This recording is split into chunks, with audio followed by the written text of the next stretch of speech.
Hello everyone, स्वागत है आपका मेरे यूट्यूब चैनल में। उम्मीद करती हूँ आप सभी हेल्दी और अच्छे होंगे। तो जैसा कि हमने पिछले एपिसोड में देखा था, फेरी को मिल जाता है उस जंगल में एक वाइल्ड बोर कि वो उस पे बैठ जाती है और उसे इंस्ट्रक्शन देते हुए कहती है कि जल्दी चलो, मेरी इस पूरी बॉडी को चकनाचूर हो जाने से पहले। अब हमें दिखाया जाता है यहाँ 3 दिन के बाद क्या हुआ ह्यूमन रिल्म में। अब बेसिकली वे लोग तो अभी ह्यूमन रिल्म में ही हैं।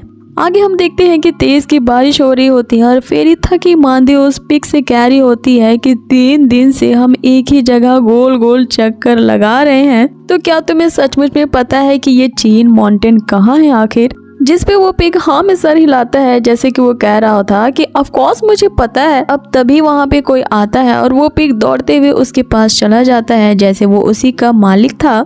और वो आदमी उसे डूडू कह रहा होता है और पूछता है उससे कि तुम आखिर फिर से नॉर्मल पिग कैसे हो गए। आगे वो उसे गुड बॉय कहते हुए फेरी के पास जाता है और फेरी यहाँ समझ जाती है कि ये इसी का पेट है। वो आदमी जैसे ही फेरी के पास आता है, उसकी ये हालत देख के उससे पूछता है कि तुम आखिर इस तरह से कैसे हो गई। जिस पे फेरी कहती है कि फिर से ये एक्सप्लेन करना बहुत ही मुश्किल है। जिस पे वो आदमी उससे कहता है कि तुम्हारी बॉडी इस तरह ब्रेक डाउन हो रही है, तो तुम अभी क्यों अपनी स्पिरिट को इसमें रखने के लिए इंसिस्ट कर रही हो। जिस पे फेरी उदास होते हुए कहती है कि मैं बिना बॉडी के कैसे जीवित रह सकती हूँ। मैं यहाँ इस चीन माउंटेन पे आई हूँ ताकि मुझे किसी को ढूंढना है। आगे वो फिर से उस डेविल को याद करते हुए उसे कर्स करने लगती है कि मैं यहाँ एक अनफेथफुल लवलेस मैन को ढूंढ रही हूँ जिसने मुझे धोखा दिया है। अब ऐसे चिल्लाते हुए उसकी बॉडी से एक और क्रैक की आवाज आती है, जिस पे वो आदमी कहता है कि तुम्हें इतना ज्यादा मूव नहीं करना चाहिए। अब फेरी उसे बहुत ज्यादा कर्स कर रही थी और उसे बहुत बुरा भला कहती है। ये सुनते हुए वो उसे इंटरेस्टिंग कहता है। आगे वो उससे कहता है कि जब ऐसे ही बात है तो मैं तुम्हें एक जगह ले जाता हूँ, जिस पे हम उस आदमी के पीछे से एक शैडो को अपीयर होता हुआ देखते हैं, जो ये कहता है कि मास्टर आप ये नहीं कर सकते।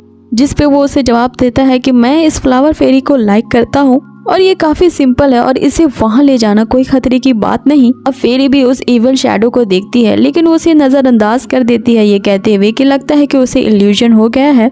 आगे फेरी उससे पूछती है क्या तुम ये देख पा रहे हो कि मैं एक फ्लावर फेरी हूँ, और आखिर तुम हो कौन।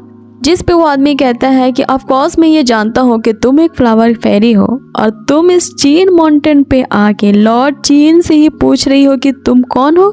अब हमें यहाँ उसी लॉर्ड चीन का फेस रिवील होता है और यहाँ वो हमारी फेरी को ये ऑफर देता है कि वो उसे चीन माउंटेन पे ले जाएगा ताकि वो उसे ढूंढ सके, जिसके बारे में वो अभी बुरा भला कह रही थी।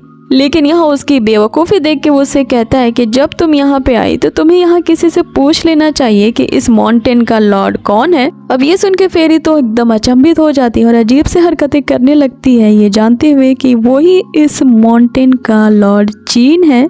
आगे वो लॉर्ड चीन उसे ये कहते हुए कि तुम्हें अपनी इस बॉडी के साथ इस तरह मूव नहीं करना चाहिए, वो उसे एक सॉइल पॉट देता है और ये सजेस्ट करता है कि तुम मेरे इस सॉइल पॉट में आ जाओ। और जैसे ही हम उस चीन माउंटेन के पीक पे पहुंचेंगे, मैं वादा करता हूँ कि मैं तुम्हें एक नई बॉडी दिलवा दूंगा।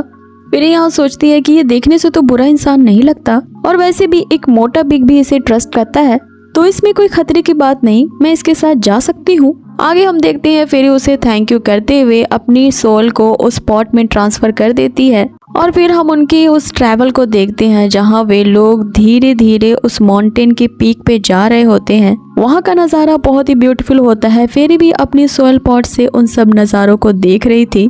अब उन्हें इस तरह ट्रैवल करते हुए यहाँ 3 दिन बीत जाते हैं और फेरी बोर हो चुकी थी और वो कहती है कि 2 दिन हो गए हैं और हम लगातार से इसी समुद्र पे फ्लोट किए ही जा रहे हैं, तो आखिर हम कब वहाँ पे पहुँचेंगे।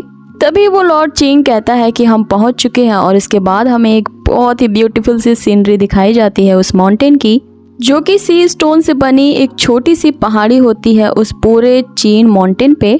आगे वो फेरी से कहता है कि अभी तुम्हें इसी पॉट के अंदर रहना है, जब हम उस माउंटेन पे पहुंच जाएंगे तब मैं तुम्हें एक गिफ्ट दूंगा।